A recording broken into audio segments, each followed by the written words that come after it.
जवलादि ब्रह्मा ऋषभ देव भगवान की जय। शासन नायक महावीर भगवान की जय। द्वादशांगमयी सरस्वती माता की जय। चारित्र चंद्रिका परम पूज्य गणिनी प्रमुख श्री ज्ञानमती माता जी की जय। सरस्वती नमस्तुभ्यं वरदे कामरूपिणी विद्यारंभं करिष्यामि सिद्धिर्भवतु मे सदा। जलो द्वादशांगमयी सरस्वती माता की जय।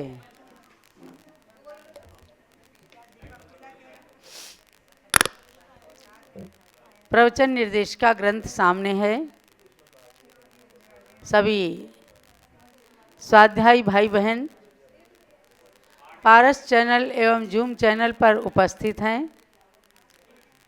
अयोध्या में साक्षात पधारने वाले भी भाई बहन सभी बैठ जाएंगे। थोड़ी सी देर का ये स्वाध्याय प्रारंभ होने जा रहा है। पुनः आप सभी पूज्य गणनी ज्ञानमती माता का भी मंगल आशीर्वाद श्रवण करेंगे। आज एक लंबे अरसे के बाद प्रवचन निर्देशिका जो 68 ग्रंथों का सार अपने में समाये हुए है, पूज्य गणनी ज्ञानमती माता की अमूल्य कृति है। विद्वानों के लिए अत्यंत उपयोगी और सभी स्वाध्यायियों के लिए विद्वान बनने के योग्य विषय जिसके अंदर प्राप्त होता है, ऐसे प्रवचन निर्देशिका में आप सब लोग पेज नंबर 124 निकालेंगे। आज हमारा सब्जेक्ट है चारों अनुयोगों की सार्थकता। जब आप मंदिर जी में दर्शन करने जाते हैं तो एक परंपरा है और सबको सिखाया भी जाता है, भगवान के सामने 5 पुंज चढ़ाकर नमन करना। अरहंत, सिद्ध, आचार्य, उपाध्याय और सर्व साधु, ऐसा पढ़ करके नमन किया जाता है वीतराग प्रतिमाओं के समक्ष। पुनः जहाँ शास्त्र विराजमान होते हैं वहाँ पर जाकर 4 पुंज चढ़ाकर पढ़ते हैं, प्रथमम करणम चरणम द्रव्यम नमः। उसका मतलब क्या है? हमारी जिनवाणी द्वादशांगमयी वाणी प्रथमानुयोग, करणानुयोग, चरणानुयोग और द्रव्यानुयोग, इन 4 अनुयोगों में निबद्ध है। इन चारों अनुयोगों के अंदर द्वादशांग का सार समाविष्ट है। गौतम गणधर से लेकर आचार्य कुंद कुंद स्वामी, आचार्य समंत भद्र, आचार्य उमा स्वामी, आचार्य अकलंक देव आदि सभी ने द्वादशांग वाणी के सार को हमें बताया है और वह सार 4 अनुयोगों की जिनवाणी में निबद्ध है। पुनः जब मंदिर जी में कोई गुरु विराजमान होते हैं, नग्न दिगंबर मुनि, आरिका, छुल्लक, छुल्लिका, तो इनके समक्ष क्या बोलते हैं?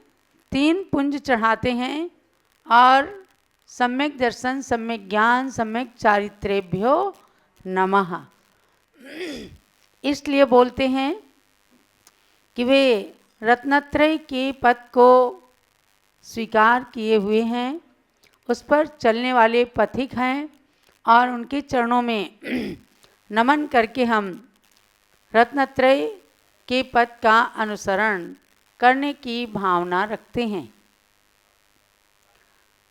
मौका मिलता है तो संतों के प्रवचन को सुनते हैं और उस प्रवचन को सुनकर जितना बनता है अपने जीवन में आत्मसात करते हैं।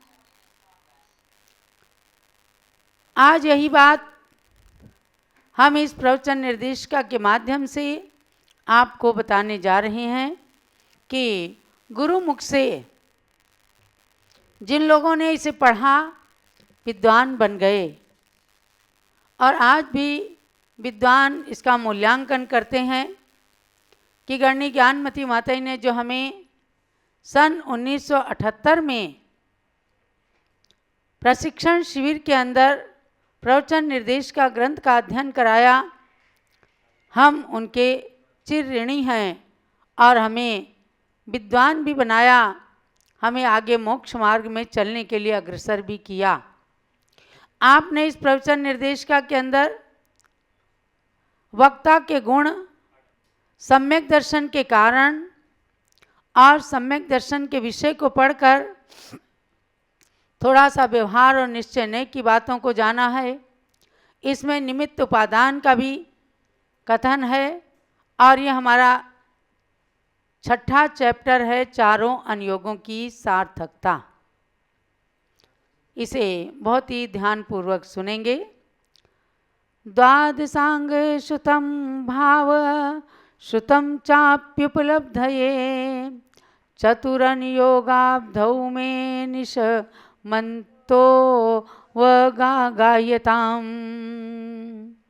अर्थात द्वादशांग श्रुत और भाव श्रुत की उपलब्धि के लिए चारों अनुयोग रूपी समुद्र में मेरा मन नित्य ही अवगाहन करता रहे, यानी कि मेरा मन हमेशा जिनवाणी के स्वाध्याय में लगा रहे। इस बात को कहकर ये बताया कि चार अनुयोग होते हैं और उन चारों अनुयोगों में नाम क्या है? प्रथमानुयोग, करणानुयोग, चरणानुयोग और द्रव्यानुयोग। जिनेंद्र भगवान के मुख कमल से निर्गत पूर्वापर विरोध रहित जो वचन हैं उन्हें कहते हैं आगम। आग समन्तात् गम्यते अनेन असौ आगमः, यानी जिसको पढ़ने से पूर्ण रूप से ज्ञान प्राप्त होता है वह कहलाता है आगम।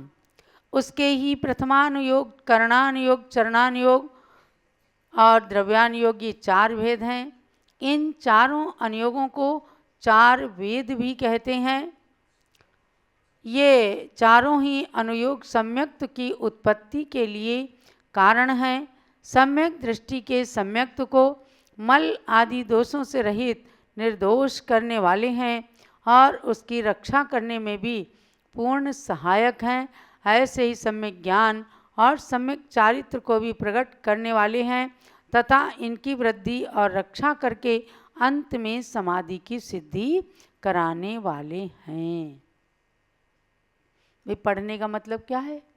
केवल पढ़ लिया सब झाड़ दिया, ऐसा नहीं। पढ़ने का मतलब ये है कि उसे आत्मसात किया जाए और शक्ति के अनुसार जीवन के अंदर उसको उतारा जाए। तो ये चारों अनुयोग मोक्ष मार्ग में चलने के लिए दीपक हैं। ये अनुपयोग रूप द्रव्य श्रुति भाव श्रुत के लिए कारण है और ये भाव श्रुत केवल ज्ञान के लिए बीजभूत हैं। अतएव इस शुद्ध ज्ञान की उपासना का फल केवल ज्ञान का प्राप्त होना ही है। इस शास्त्र रूपी अग्नि में भव्य जीव तप कर विशुद्ध हो जाता है और दुष्ट जन अंगार के समान तप्त हो जाते हैं, अथवा भस्म के समान भस्मीभूत हो जाते हैं। अर्थात वे शास्त्र के अर्थ का अनर्थ करके उसे शस्त्र बना लेते हैं। अतः क्रम से और गुरु परंपरा से शास्त्रों को पढ़ना चाहिए, उनके अर्थ को सही समझकर अपनी आत्मा को शुद्ध कर लेना चाहिए। एक एक अक्षर इसके अंदर इम्पॉर्टेंट है, इसलिए हम ये कह ही नहीं सकते कि इस प्रवचन निर्देशिका में खास चीज़ों को जानना, खास चीज़ें ही इसके अंदर संग्रहित की गई हैं। तो आत्मानुशासन ग्रंथ के अनुसार इसमें बताया, शास्त्राग्नौ मणिवद् भव्यो विशुद्धो भाति निर्वृतः अंगारवत् खलोदीप्तो मली वा भस्म वा भवेत्। दो तरह के लोग होते हैं, एक सज्जन और एक दुर्जन। सज्जन लोग अवगुणों में भी गुण देखते हैं और दुर्जन गुणों में भी अवगुण देखते हैं। तो यहाँ कहा कि शास्त्र एक अग्नि है। देखो, शास्त्र को पढ़ते हैं लेकिन उसको कैसे घटित किया, शास्त्र एक अग्नि है, उसमें मणिवत भव्या, जो भव्य आत्मा होते हैं जिन्हें मोक्ष जाने की इच्छा होती है, वह उस अग्नि में मणि के समान तप करके निखर जाते हैं, उनकी चमक और ज़्यादा बढ़ जाती है। विशुद्धो भाति, यानी उनकी आत्मा की विशुद्धि एकदम चमक में आ जाती है, विशुद्धि बहुत ज़्यादा बढ़ जाती है। और जो दुर्जन होते हैं, दुष्ट प्रकृति के होते हैं, तो वे अंगारवत खलोदीप्तो, अंगार के समान वे जो हैं उसमें तप करके और भस्म हो जाते हैं। अर्थात वे कुछ ना कुछ उसके अंदर से गलत चीज़ें निकालकर और दूसरे लोगों को बताते हैं, तब सुनने वाला भी मोक्ष मार्ग से दूर हो जाता है। यानी कि जो असली सम्यक दृष्टि है, असली गुरु हैं, असली सज्जन हैं, असली वक्ता हैं, तो वे शास्त्र के एक एक शब्द को बहुत ही अच्छी तरह से समझाते हैं और शास्त्र को रचने वाले गुरुओं के प्रति महान श्रद्धा का स्रोत प्रवाहित कर देते हैं। और वो बताते हैं कि इसके एक एक शब्द पर श्रद्धान करो, श्रद्धान करोगे तुम्हारा कल्याण हो जाएगा।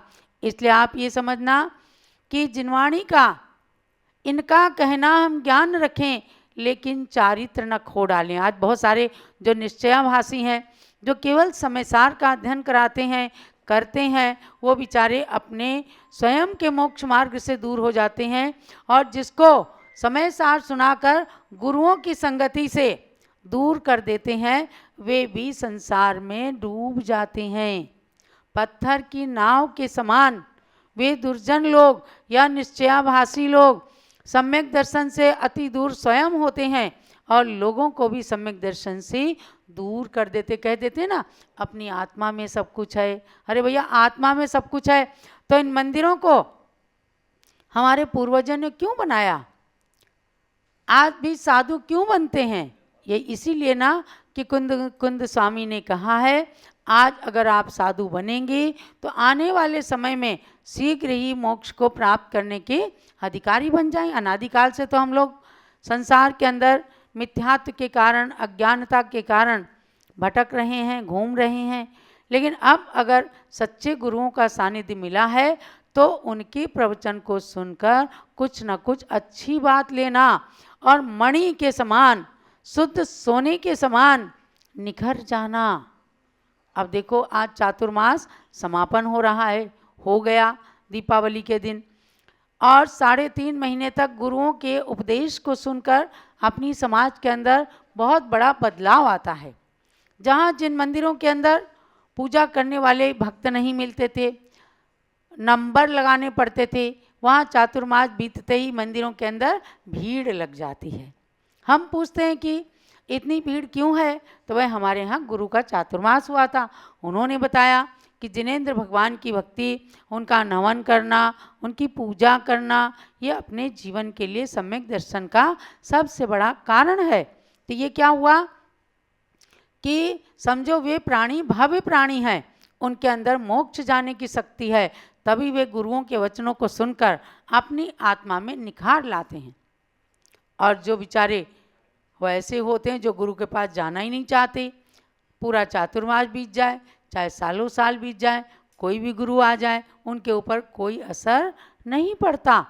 वे सोचते हैं तुम अपना बड़बड़ करते रहो, हमें तो कुछ सुनना ही नहीं, हमें तो केवल समयसार सुनना है, हमें पूर्व के कुंद आचार्य का नाम तो लेना है, आज के संतों को हमें कोई महत्व नहीं देना।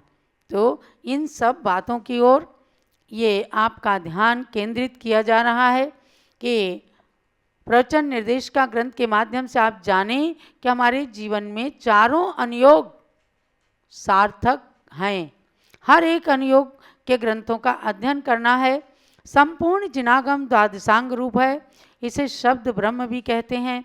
भगवान महावीर स्वामी की प्रथम देशना विपुलाचल पर्वत पर श्रावण बदी प्रतिपदा के दिन हुई थी। उस समय सप्त रिद्धि से समन्वित गौतम गणधर को पूर्वाह्न में समस्त अंगों के अर्थ और पद स्पष्ट जान पड़े। उसी दिन अपराह्न में अनुक्रम से उन्होंने पूर्वों के अर्थ तथा पदों का भी स्पष्ट बोध हो गया। पुनः मनःपर्य ज्ञानधारी भी गणधर देव ने उसी दिन रात्रि के पूर्व भाग में अंगों की और पिछले भाग में पूर्वों की ग्रंथ रचना कर दी। यानी 11 अंग 14 पूर्व रूप से गणधर स्वामी भगवान की दिव्य ध्वनि को ग्रहण करके 11 अंग 14 पूर्व रूप से श्रुत को निबद्ध करते हैं। पुनः सबको वे भगवान की दिव्य ध्वनि का रसास्वादन कराते हैं। तो इस प्रकार आज हमने आपको नया चैप्टर शुरू कराया है। इसके माध्यम से आप जानते रहेंगे कि हमारे जीवन में कौन सा अनुयोग किस ज्ञान की अभिवृद्धि को करने में कारण है। जैसे जैसे आप पढ़ते जाएंगे, जैसे जैसे विषय की अधिकता होती जाएगी, फिर हम प्रश्न करेंगे और आपके एग्ज़ाम की व्यवस्था भी बनाई जाएगी। जैसे आपने पूर्व में परीक्षाएं दी हैं, इसी प्रकार से इस ग्रंथ में भी इस चैप्टर की और आगे पंचम काल में मुनियों का अस्तित्व इन दोनों चैप्टर की हम आपसे परीक्षा लेंगे। आज के स्वाध्याय का हमें यही सार जानना है कि भगवान की दिव्य ध्वनि चारों अनुयोगमयी है और वह द्वादशांग का सार है। इसलिए द्वादशांग नहीं उपलब्ध होते हुए भी द्वादशांग का सार हमारे समक्ष उपलब्ध है। इन ग्रंथों के माध्यम से स्वाध्याय करके हमें ज्ञान और चारित्र की वृद्धि करना है। जलो जिनवाणी माता की जय। और अब आचार्य देव श्री शांति सागर महाराज के श्री चरणों में अर्घ चढ़ाकर पूज्य गण्य ज्ञानमती माता जो हमारे समक्ष सरस्वती की प्रतिकृति के रूप में विराजमान हैं, उनकी पूजन करेंगे। प्रथमाचार्य शांति सागर के पद में अर्घ्य समर्पण है। वीर सिंधु अरुणेमि सिंधु आचार्य के पद का अर्चन है। तपस्वी तीनों गुरु शिव पद साधक कहलाते हैं। इन पद में चंदनामती हम अर्घ्य का थाल चढ़ाते हैं। ओम ह्रीं श्री शांति सागर वीर सागर नेमि सागर आचार्य त्रय मुनिन्द्रेभ्यो अनर्घ पद प्राप्ति अर्घ्यं निरूपामिति स्वाहा। पूजन करो जी श्री गणिनी ज्ञानमती माता जी की पूजन करो जी। जिनकी पूजन करने से अज्ञान तिमिर नस जाता है। जिनकी दिव्य देशना से शुभ ज्ञान हृदय बस जाता है। उनके श्री चरणों में आह्वान स्थापन करते हैं। सन्निधिकरण विधि पूर्वक पुष्पांजलि अर्पित करते हैं। पुष्पांजलि अर्पित करते हैं। पूजन करो जी श्री गणनी ज्ञानमती माता जी की पूजन करो जी। ओम ह्रीं गणनी प्रमुख श्री ज्ञानमती माता अत्र अवतरत संवसट आह्वाननम अत्र तिष्ठ तिष्ठ ठः ठः स्थापनम अत्र मम सन्नितो भव भव सट सन्निधिकरणम। ज्ञानमती जी नाम तुम्हारा ज्ञान सरित अवगाहन है।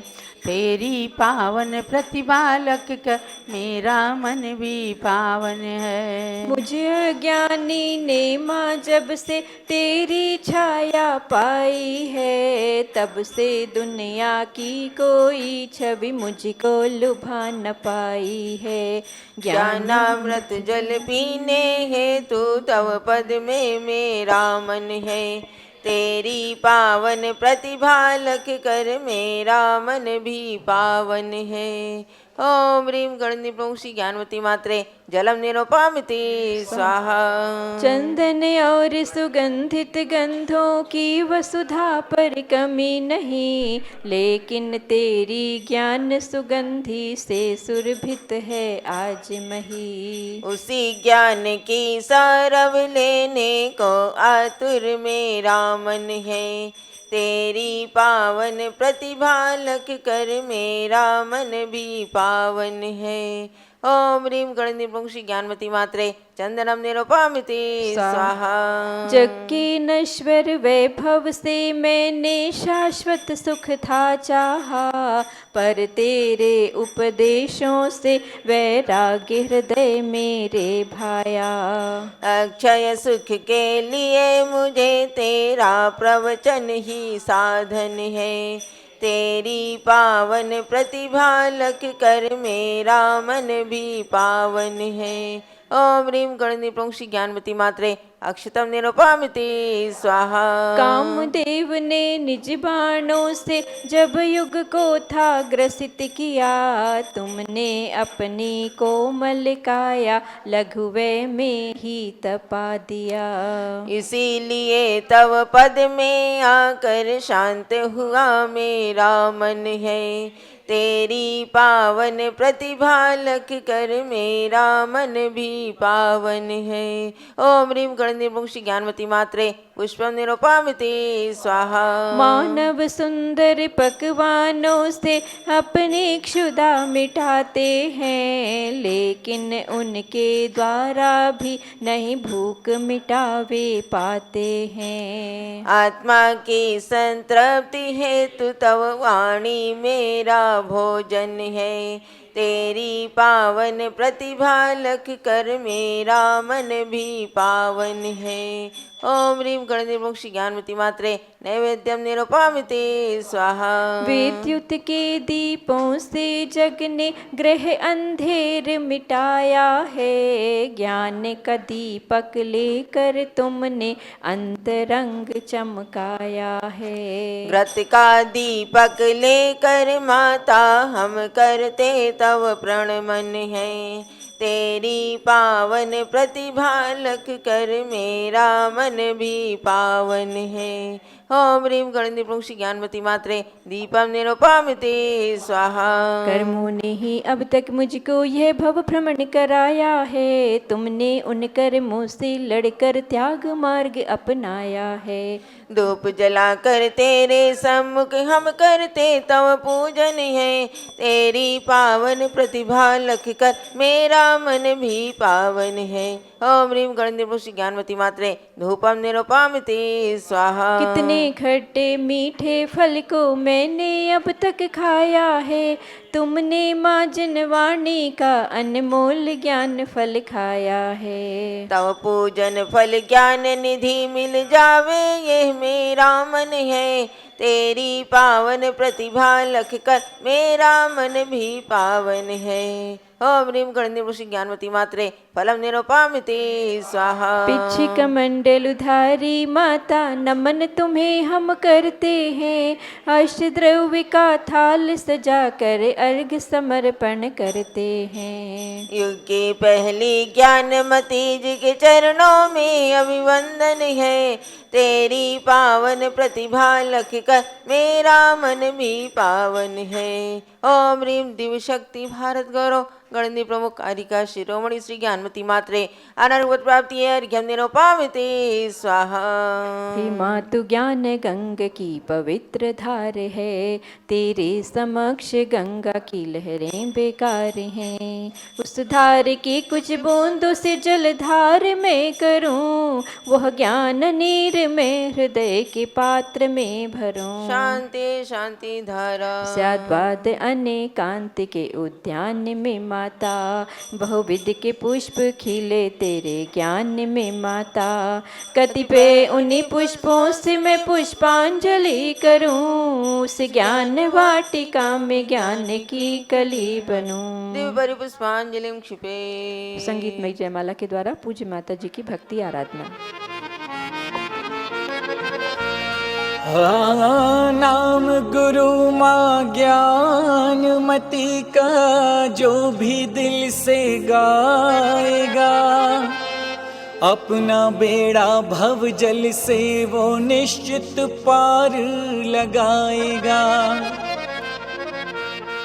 इस युग की जीवंत शारदे के गुण जो भी गाएगा, माँ ज्ञानमती से ज्ञान बुद्धि का शुभ वरदान वो पाएगा।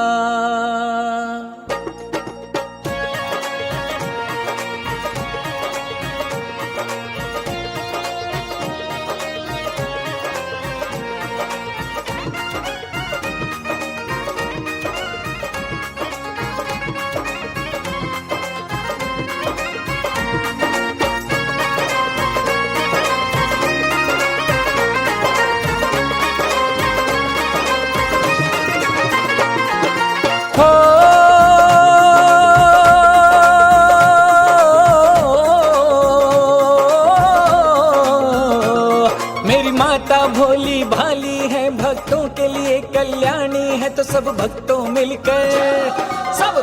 मिलकर जय बोलो, माँ ज्ञानमती की जय बोलो।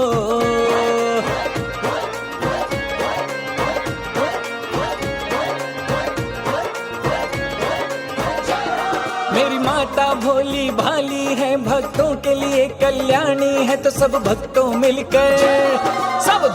मिलकर जय बोलो, माँ ज्ञानमती की जय बोलो।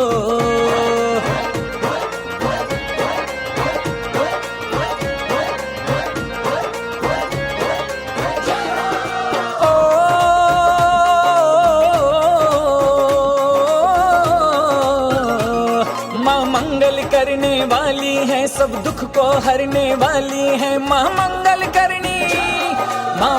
करने वाली है, सब दुख को हरने वाली